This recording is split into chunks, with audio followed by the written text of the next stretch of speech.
What's up, people? I'm back. Welcome back to Casual Commander. It's been like 2 years since I've come out with a dinosaur deck profile, but it's been like about a year since I've done a video in general. I had to step away from Magic for a bit due to a bunch of reasons, personal reasons in my life, financial reasons, all that kind of stuff. I'm back. I don't have all my decks rebuilt because I sold off a lot of my cards. I just wasn't in a good mental state to be playing Magic. It just felt like it was a waste. But now I'm back, and I'm very happy to be back.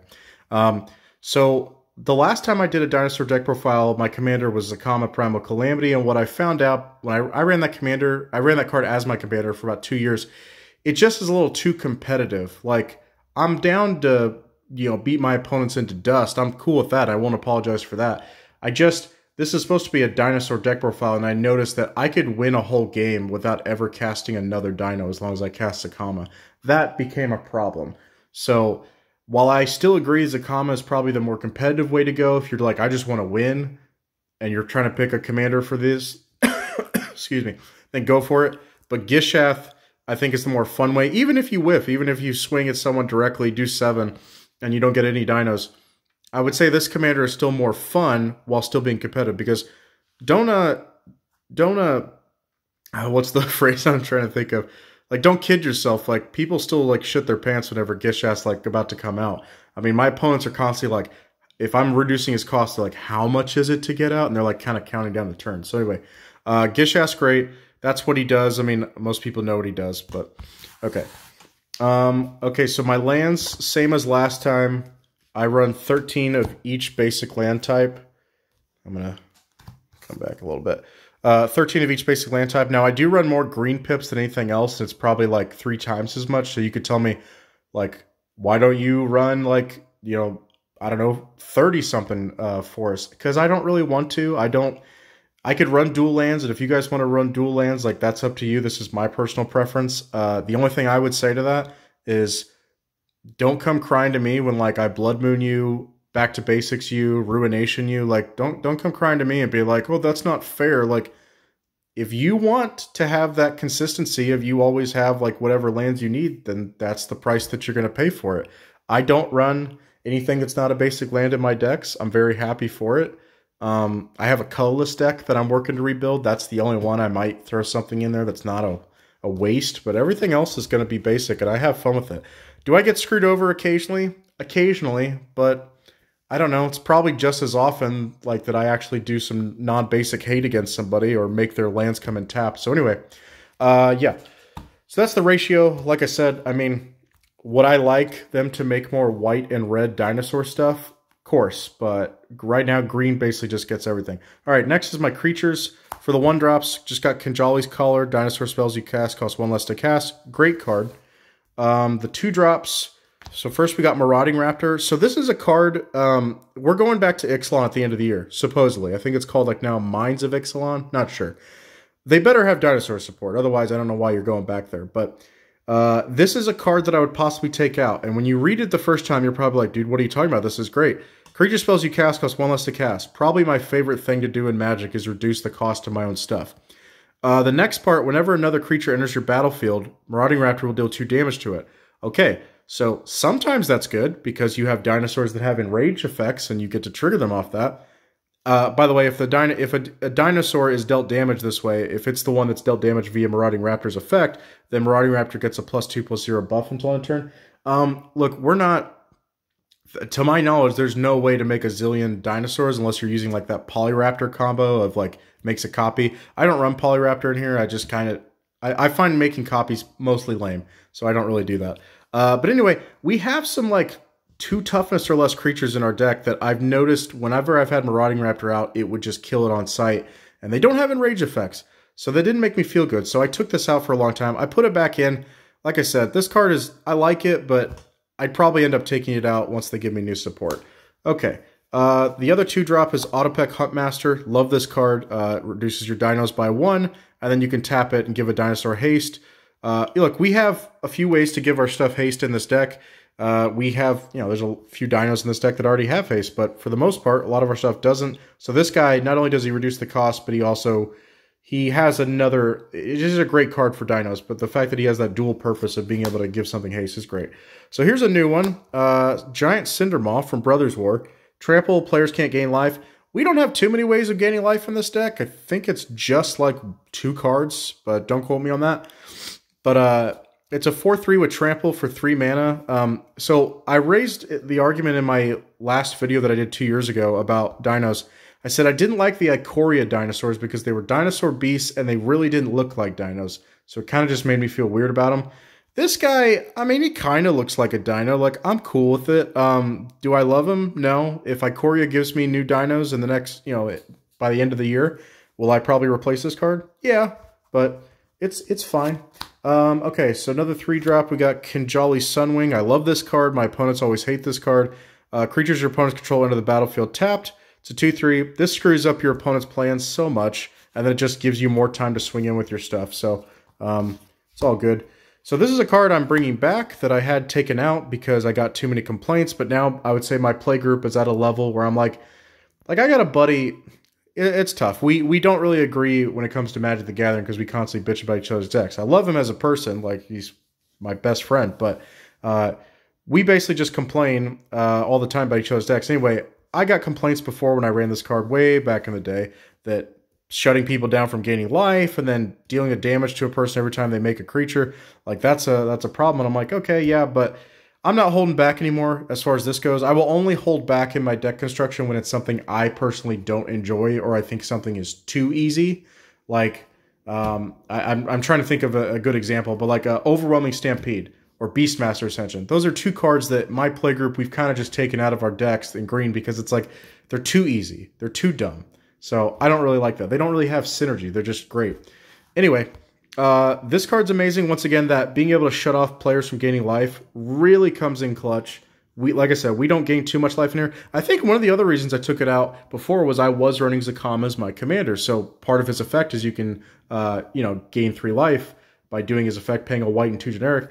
Well, now we don't run him as our commander, so less likely to interfere with that. Okay, so Ranging Raptors. Whenever it's dealt damage, you can search your library for a basic land, put it on the battlefield tap. That's a great enrage effect. He's one of the best targets you can get off of Forerunner of the Empire, which we'll show here in a second. So here's a new one from Streets of New Capenna, Topiary Stomper. It's a 4/4 Vigilance for 3. Enters the battlefield, search your library for a base land, put on the battlefield tapped. We love that. And then it can't attack or block unless you control 7 or more lands. Very similar to the next card in a way, Wayward Swordtooth. This thing needs the City's Blessing, which means you have to control 10 or more permanents to have it. And if you don't have the City's Blessing, this thing can't attack or block, but it's a 3-mana 5/5. So kind of similar. This thing doesn't fetch you a land, but it does allow you an additional land drop on each of your turns. We don't run cards like Azusa in here. Don't get me wrong. Could you easily run an Azusa in here? Of course you could. The reason I like Wayward Swordtooth is because it's a dino and it has dino synergies. And when I can play a dino, I'm going to. And I've pretty much kept... There is no creature in this deck that I run that is not a dino unless it says dinosaur in its text. If it does not say dinosaur in its text, I don't run it. So then we have Forerunner of the Empire. So this is a card I didn't run for the longest time. I mentioned this in my last video. I don't know why. I think I kind of forgot it existed or how good it was. But the ETB of go grab a dino from your library, put it on the top of your deck, that's good. I mean, we generally don't do a whole lot of tutoring, me and my buddies. I will say this. I don't mind tutoring something to the field. That, to me, I'm like, hey, I'm going to cheat stuff out, sure. I just don't... Like, anything that is like a demonic tutor where you basically just go fetch from here. And I used to run demonic tutor, and then I was like, well, this is becoming kind of boring because you just grab your best card or you grab the best card you can play in that situation. It's just kind of boring. This only deals with dinos, so I feel like that's a fair game. Whenever a dino enters the battlefield in control, this is what Marauding Raptor probably should have had. You can have Forerunner deal 1 damage to it. It says have. You may. So the cool thing is we don't have, like if our creature's down to 1 toughness, let's say we've already done damage to it, we don't have to kill it with Forerunner. I think I probably made that mistake in a game before where I said, oh, Forerunner has to kill it when it didn't have to.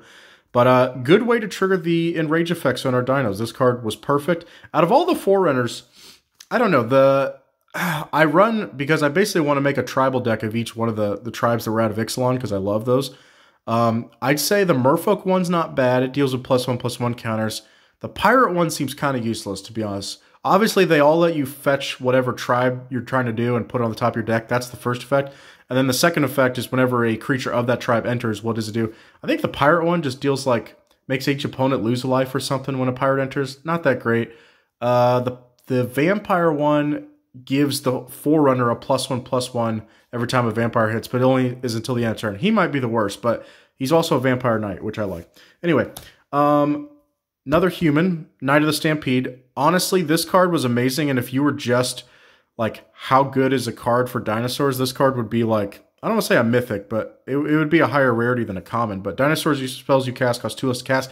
This is also one of the best targets we can get off of Green Sun Zenith, because most time your opponents are like, 4 mana, what are they grabbing, whatever. Well, you can cheat this thing out, and then that sets up like your future plays. So, love that card. Okay, another 4-drop Majestic Heliopterus. Whenever it attacks another target dinosaur you control, gains flying until the end of turn. Our strongest dinos don't have flying, like Zatalpa Primal Dawn does, but aside from that, I mean, really it's like Kinjali Sunwing, and I think that's really it. In this card, we don't really run a whole lot that has flying, and I don't really think I play anything that gives them all flying. It's mainly a blue thing that can give everything flying. Okay, Raging Regisaur. So this card is still great in dinos. Oh, as long as you're running in rage effect triggers. Whenever it attacks, deals 1 damage to target creature or player. Obviously, you could, you know, ping someone's life total, or you could ping like a 1-drop, a 1 toughness creature. Sometimes we do that. But generally what we're trying to do is trigger and rage stuff. So like that Ranging Raptors that we had before of go grab a basic land, good way to trigger it. And then, oh, speaking of a good one to trigger, Ripjaw Raptor, 4-drop. Whenever it's dealt damage, draw a card. Sadly, I don't get this off very often, but it's still a good card. It seems like a lot of times whenever I have Ripjaw Raptor, I don't have a way of dealing a damage, and vice versa. Whenever I have a way of dealing damage, I don't get this card. But, I mean, I'll just spoil it now. There's a card called Pyrohemia. If you're a dinosaur player and you're not running it, I think you're making a mistake. But I don't even know if I was running it in my last deck profile. I probably wasn't. 5-drop Charging Monstrosaur. I wasn't running this for the longest time, not because I didn't like it. I forgot it existed. A 5-drop for 5/5 Trample Haste. What's not to love about that? That's great, and the artwork's kind of funny. Gigantosaurus. So I mentioned this in my last deck profile, but being able to grab this with Eldritch Evolution or Green Sun Zenith is amazing. And I mean, if you get this off like Gishath, you're perfectly fine. You're like, sweet, I got a 10/10. Yes, it doesn't have any abilities, but we have a few things that can give it abilities, or at least haste. And maybe some other things. I'm trying to remember. But he's a very cool card. I mean, I honestly, like, this is the kind of dinos I wish we got more often. Or just in general, I wish we got more Magic cards that were, maybe they don't have an effect, but they're low CMC, and they give you, like, a crazy stat line. Okay, so 5-drop Regisaur Alpha, so other dinos have haste. So that's what I was saying. We could give that last dino haste, the Gigantosaurus. But whenever it enters the battlefield, make a 3/3 dino creature token with trample. This is all really good for a 5-mana card. It's already a 4/4. It gives all your other dinos haste, and it makes a 3/3 trample dino when it comes in. All very good things. He would never come out of the deck, in my opinion. Great card. Last of the 5-drops, Trapjaw Tyrant. So 5/5, I love that it's white, because dinos, they need more, like I said, more white and red dinos to do stuff to make the colors a little more balanced in this deck. Whenever it's dealt damage, exile target creature and opponent controls until this thing leaves the battlefield. So I normally don't like those effects. Normally when I see a card that says, hey, exile that thing on your opponent's board until this thing leaves, I'm like, well, as soon as they remove it, I'm like, I got no value out of this card. So I don't really like that. But with Trapjaw, because it's an enrage effect, this isn't just when it enters, it's when it's dealt damage. So with certain cards, we can keep triggering this and just start exiling all their creatures. Yes, they could get rid of this thing, but generally that doesn't happen. Generally, when this thing comes out and I can start really stacking those up, we're getting to be game over. And he's a great value. That's the thing. Even if he had no ability, a 5 mana for 5/5 in a dino deck, not bad. Okay, 6-drops. Burning Sun's Avatar. If I had a way of flickering this, I would definitely love to do it, but I took out like the Conjurer's Closet and stuff like that because there's just not enough creatures that have ETB effects or enough cards that I really want to utilize that. So when it enters the battlefield, deal 3 damage to target opponent and 3 damage to target creature. Those are all great.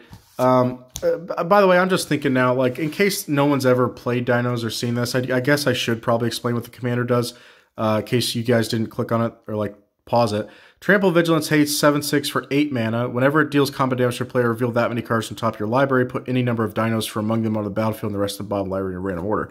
So it's kind of cool with that randomness. This is why I think Gishath's honestly one of the funnest commanders to play. Because there's that like, well, if I get really lucky, I can just put this huge board up.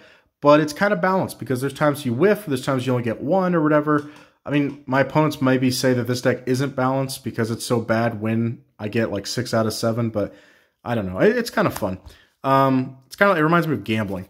Carnage Tyrant, 6 mana, 7/6, can't be countered, has trample and hexproof. This card's always a problem for my opponents. Colossal Dreadmaw. This is a card I didn't run for the longest time, and then I just started looking. I was like, I just need better dinos or just good values. And for 6 mana to have a 6/6 with trample, that would be a decent card to cheat out with Gishath. I'll take it. I don't understand why this card's been reprinted a zillion times. I've been told it's a meme at this point. I guess. I don't know. I mean, the joke is only on the players that keep having to buy the products and open the packs, and they keep getting a card that's worth like 7 cents. But Atali Primal Storm. So this is a card that like almost every, not to say almost, but a lot of people that run red in their decks just throw this card into it, and it kind of saddens me. I do run this card in one other deck, and it's my Ishin 2 Heavens is 1 deck, and that's because I can't deny the synergy there. Don't get me wrong, I love this card. It's probably my favorite dino that's not Gishath. So, love it. It's a Spinosaurus. I grew up watching Jurassic Park 3. Love this thing. Whenever it attacks, each player exiles the top card of their library, and then I can cast anything that's not a land from among those without paying their mana cost. That's great. Okay. So, 7 drops, Rampaging Brontodon. This card is kind of like, obviously it's a finisher, but that's not what I mean. I just mean like creatures that you, like when my opponents see this, they go like, shit, like we're screwed. This is one of them because I have so many ways of getting a crazy amount of lands from my deck and putting them on the battlefield that Brontodon starts becoming a problem pretty quick. And the fact that he's a 7/7, 4/7, so he's already great value right there. Or I say great value, good value. Then he has Trample. That's great. And then his effect of when he attacks gets +1/+1 to turn for each land you control. I mean, think about it. When you play this card, most of the time you're already going to have 7 lands. So minimum, he's going to be a 14/14 Trample. That's great. Honestly, I mean, like I said, I don't try to run my dinos into other decks, but you definitely could if you're a green player and you just want something that's brute force. You could run this in a lot of things. Okay.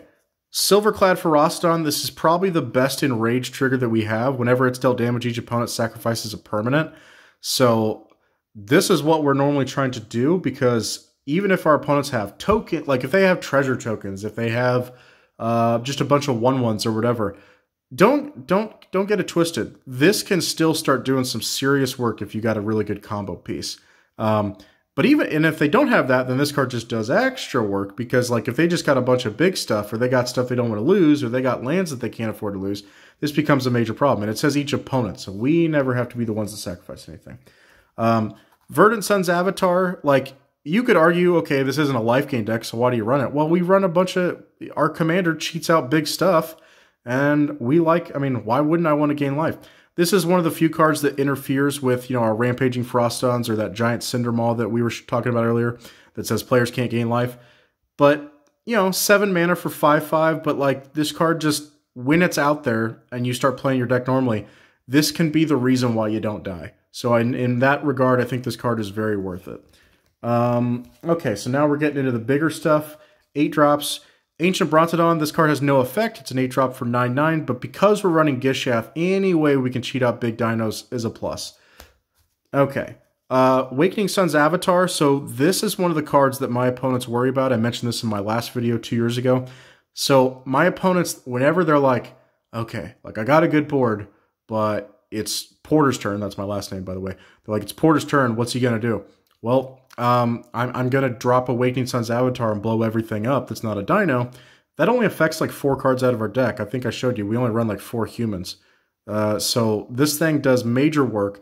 The only thing I wish, I mean, I get why they didn't do it, but what sucks is when you do cheat this card out with Gishath, it doesn't get its effect. But aside from that, it's an 8 mana for 7/7, and then having that blow-up effect when you cast it. Oh, it's great.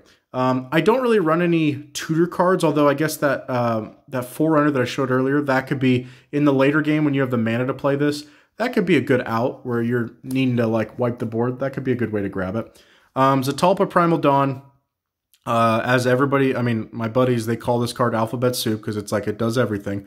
A 4/8 for 8 mana, flying double strike. So the double strike basically means this thing's doing 8 damage every turn. Vigilance, Trample, Indestructible. And guess what? Doesn't have hexproof. Or, well, I mean, we'd love it if it had hexproof, but it doesn't have Shroud. So, like, you can even buff this thing up if you got ways to put, like, counters on it. Apex Altasar. So this is a card that I think I got the effect wrong last time. Not that I didn't know what it did, but just... So it says it enters the battlefield. It fights up to 1 target creature you don't control. I thought that, like, for some reason I forgot the up to, and I was like, well, when this thing hits, you have to fight stuff. You don't. So you can, like, fight, because it has an enrage effect. Whenever it's dealt damage, it fights up to 1 target creature you don't control. So basically, you can get this thing up to where it's taken 9 damage for the turn, and then be like, all right, I'm done. And then let the turn end, and then this thing's still sitting as a 10/10 on your board. It's a great card. Okay, so the old commander, Zakama Primal Calamity, we still run this. It's a great card, and I have more fun with this deck now that Zakama's not the commander. As I said before, if you're trying to run competitive and you're wanting to run a Dino deck, Zakama is the better choice than Gishath, because as I said before, when you try to run out Gishath, if your opponents have something that can kill it, like if they were to do combat, if they have something that's 7 power or greater, you don't want to swing at them because you don't want to lose Gishath. Even 6 power greater, you don't want to do it. So because of that, it makes the deck like a little more challenging, where like you're not always like guaranteed to swing at somebody and get damage in. So with Zakama, when he comes out, you're going to untap all your lands when you cast it, and then you're going to be able to do some of those effects. And it's Vigilance, Reach, Trample, so you just basically, you replace off Gishath, you replace the haste with Reach, which can still come in handy. But I kind of like Zakama more in the 99 because it's more of a surprise when it comes out. And when you get this thing out, your opponents are like, oh shit, like we are fucked. By the way, I curse on my channel. Maybe when I start making money, I would stop cursing, but as of right now, I don't make money off this, so I'm going to cuss. Ghalta Primal Hunger. This saddens me that everybody runs this card. Like, to me, I just wish it was mostly Dino decks, but people run Ghalta. You can run Ghalta in like any green deck, and it'll be great value because it's 12/12 Trample. I'm kind of a purist. I like I said, if I ran Ghalta in every one of my green decks, could I? Yes, but it would take away the specialness of what Ghalta is supposed to be. By the way, his effect, he costs X less to cast for X the total power creature you control. You don't even have to try, and you cheat this thing out for 2 green, and that's it. Okay, last creature in the deck, Thrasta Tempest's Roar. This is something that came out in Modern Horizons 2. I'm conflicted about this card. Remember how I told you guys earlier in the deck profile about those like 2 creatures, Giant Cindermaw, and what was the other one? There was another newer one that I was like, yeah, maybe. Oh, it was Marauding Raptor. I was like, maybe I'd take these cards out if we got new Dino support. This is probably the last one that I would say. I don't hate this card, and when I saw the artwork, I was like, oh, it looks amazing, and it looks like an actual Dino, and I can't wait to run it. Okay, so it's 12 mana for 7/7 for a Dino. Okay, so that's a lot. And even though it has a way to cheat its cost, it's still a card I don't cast very often. I just kind of hope to cheat this out with Gishath. But so it says this spell costs 3 less to cast for each other spell cast this turn.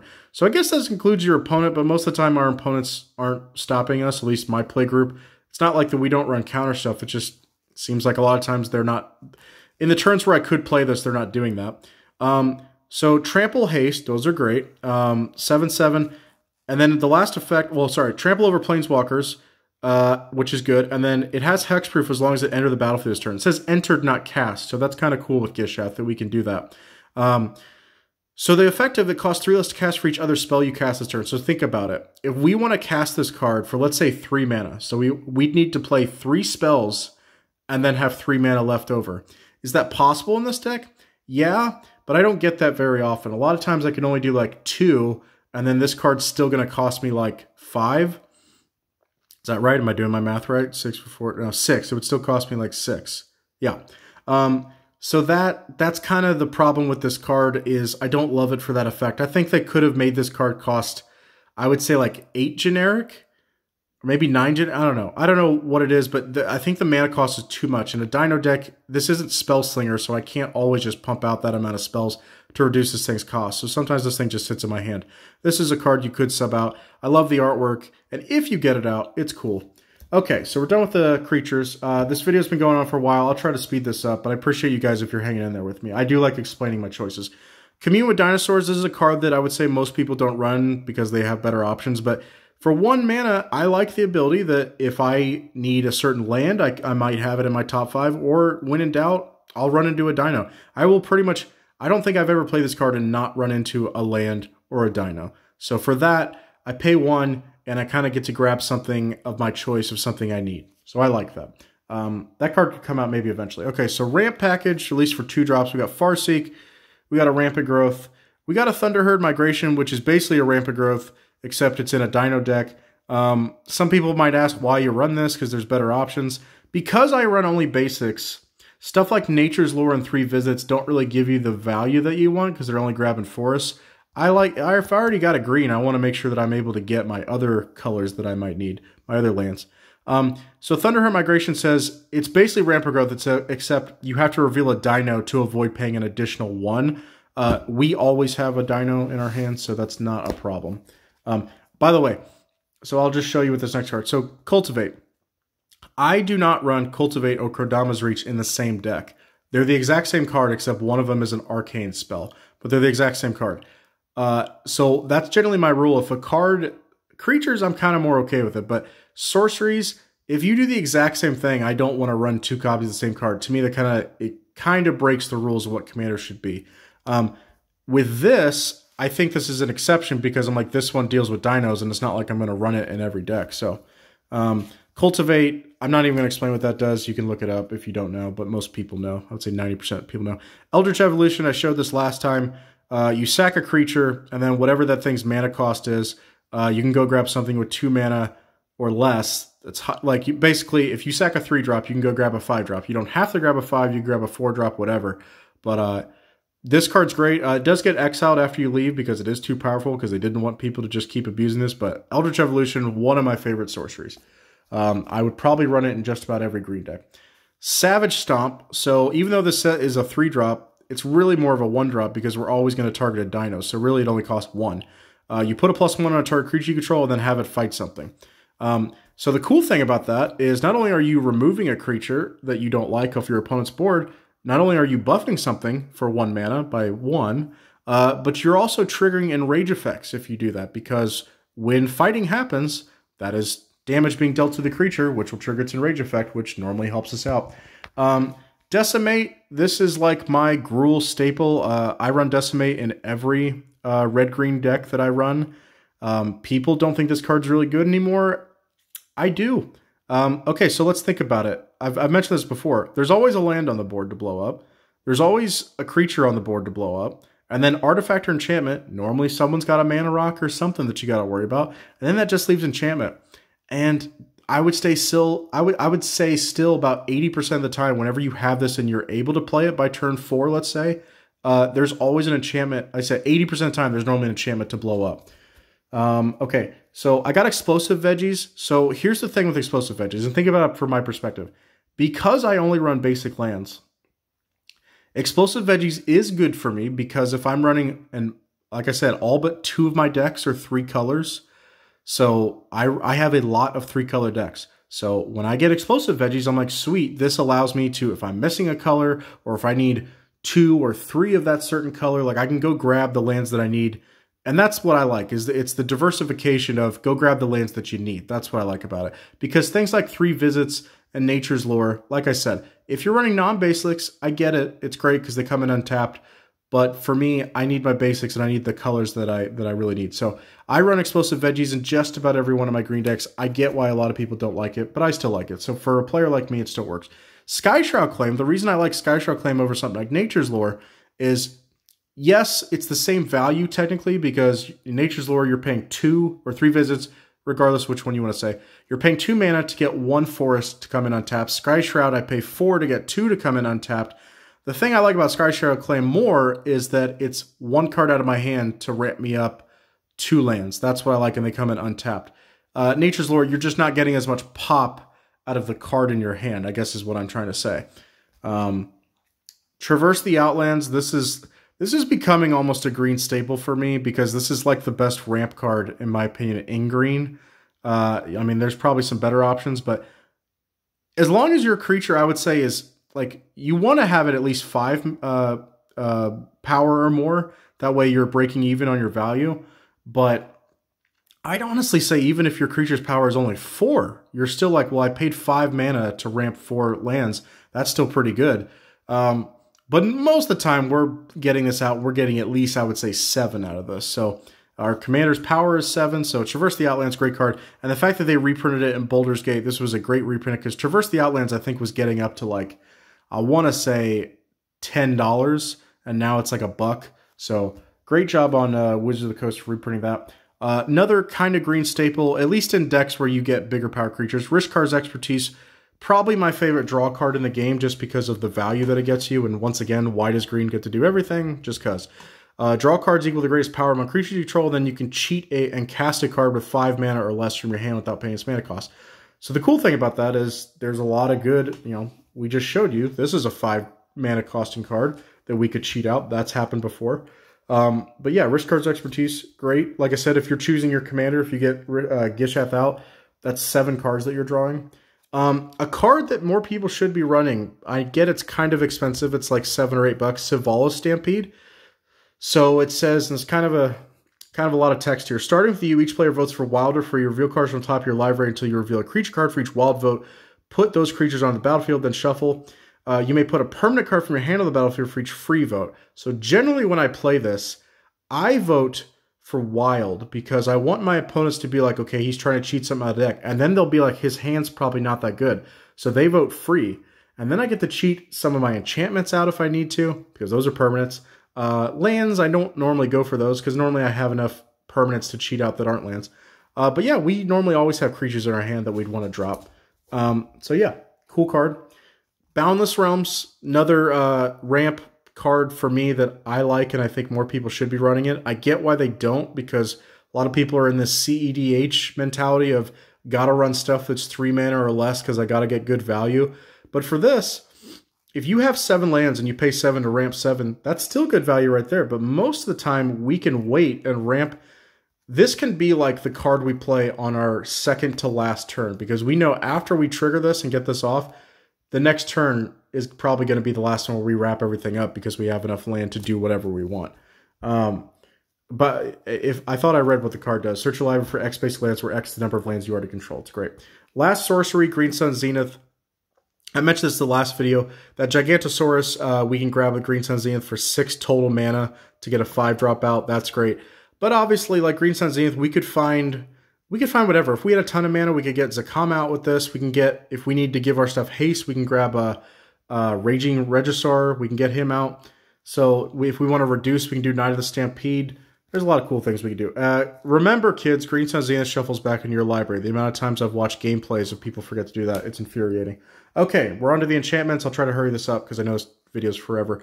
Aura Shards. So Aura Shards for me is kind of like a staple in the decks I could play it in because I love that effect of whenever a creature enters your battlefield, pop an artifact or enchantment. So many problematic artifacts and enchantments, and we're a creature-heavy deck, so we'll just be popping. I like it. Fires of Yavimaya, so I've started to run this more in Gruul decks. Gives all your creatures haste, and then the sacrifice effect to give something +2/+2 until end turn. That's like a, I don't know, last-ditch effort scenario where you're like, crap, I really need to get the damage in, I need this thing to be stronger, or they're hitting me for lethal, I gotta buff my thing up. Aside from that, we're not really ever gonna do that effect, but giving our stuff haste, pretty much always worth it. Here's the big daddy of the deck, the card that does so much work, Pyrohemia. Beginning of your S-step, if no creatures are on the battlefield, sacrifice it. That barely ever happens. Pay a red. This thing deals 1 damage to each creature and each player. That's how we trigger enrage effects, and that's how we get rid of a lot of our opponent's boards, because a lot of people do love token strategies, so this can answer all that. It's a great card. Cathar's Crusade. I think this is the latest addition to the deck, the most recent addition. So I kept struggling to find a way to boost Gishath, where I'm like, how... I generally don't like sorcery boosts that go away at the end of the turn. I don't like that. This is a way that you can get Gishath out, and then if he swings once, let's say he gets like 5 dinos out, every single instance is going to, that's 5 stacks of Cathar's Crusade that's going to trigger to boost all your stuff. And so anyway, Gishath will get boosted by that much. That's great. And I know Cathar's Crusade is a card that a lot of people can run in pretty much any white deck, But for me, I don't run it in every white deck, but for this one, I'm like, yeah, this is actually the card that I feel like this deck needed. Love this card, Unnatural Growth. This is an update, I guess, because the last time I did this deck profile, Midnight Hunt was not out yet. But at the beginning of each combat, double the power and toughness of each creature you control until end of turn. We are a combat deck, and we are a big creatures matter deck. So this turns Gishath into a 14-13, or sorry, a 14-12. That's scary for everybody else, but we love it. And I love the artwork of the card. Sunbird's Invocation. This is probably my favorite red card because it goes in every single one of my red commander decks. Whenever you cast a spell from your hand, reveal the top X card of your library, where X that spell's converted mana cost. Cast a card reveal this way with converted mana cost X or less without paying its mana cost. It's kind of like Cascade, but just controlled and not broken. Don't get me wrong. Is there some games where like, hey, by the time that I can get to play this card, it just sits there and then I'm dead? Sure. But I still like it because in a deck like this where we have high CMCs, Sunbird's Invocation is really cool and can get us some good value and cheat out things. And it's a fun card. Warstorm Surge, I used to run this in every red deck, and then I've started to be like, sometimes it probably doesn't synergize that well. But for this deck, it's great. We cheat out big creatures. We get a lot of damage out there. It's great. And then probably, I think this is my favorite green enchantment, Wild Pair. This is a card that I would like to run in almost every green deck, but sometimes the pairings don't work. Whenever a creature enters your battlefield, if you cast it from your hand, go search your library for a creature with the same total power and toughness and put it on the battlefield. For instance, if you were to cast a 4/4 creature, you could go grab something with total power and toughness 8 from your deck. So if the combination was a 5/3 or a 2/6, that would still work. Love Wild Pair. All right, we're finally on to the artifacts. That's the last thing we have. So I run the medallions, Emerald, Pearl, and Ruby. I used to run the medallions in every single deck, but I've tried to rein that back in because basically if my commander doesn't have a generic cost to reduce, I just won't run those. I used to, and I get that when your commander dies, that tax can be reduced by the mana cost by these, but I don't do that anymore. But in a deck like this, what I love about the medallions is basically like, let's turn 2. If you have this in your hand, you can play it. You're like, sweet. That's ramp where I know that I can get my commander out 1 turn early, but it also can help you in future turns whenever, like, let's say I have the Emerald Medallion and 3 cards out of my hand are green, and then I'm like, sweet, I can, these are all 3 getting reduced by 1, and that just lets me play 2 of the 3 of them, or 3 of 3. Like, it's just kind of cool like that. I like them. The price, the last time I did this deck profile, like I named the prices. Last time this was $5. Emerald Medallion is now up to like 10 or 11, no matter what the printing. Pearl Medallion, I think before I said was like around 12. Now it's around like, I don't know, I feel like it's around like 15 to 20. And then Ruby, I think I said it was like 17, 18. Now it's like 28 is the cheapest you can find. Wizards, reprint these cards. People like me love the medallions. At one point, I think I had like 50 copies of medallions for all my decks. Herald's Horn, great card for a tribal deck. Reduces your tribe that you pick by 1. And then at your upkeep, you can look at the top card, and if it's a card of that type, you get to put it into your hand if it's a creature. If not, you just draw like normal, but that's a great card. And then lastly, Urza's Incubator. This card, I purchased this card, and then like a month later, it was revealed that Urza's Incubator was getting reprinted and Dominaria Remastered. That's okay. I'll take it. Even though I spent good money on this card, I'm happy in general that Urza's Incubator is getting reprinted because tribal decks need that kind of love and support, and Urza's Incubator is a great card. You choose a creature type when it enters, and then that creature type's reduced by 2. Great for our deck because most of our dinos are going to have more than 2 generic in the mana cost. So that's it for the deck profile. This video is almost 40 minutes long. I like going in depth with my deck profiles. You can obviously skip it. You can fast forward. You can ignore me, whatever. But I love Magic. I love Commander. And this is definitely a fun deck. I don't know. It was my first deck, and it's kind of perfect for my style, which is big brute force, kill people with combat. Love it. That's it for the deck profile. I'm about to upload another one. So yeah, hope to see you guys in the next video. Have a good one.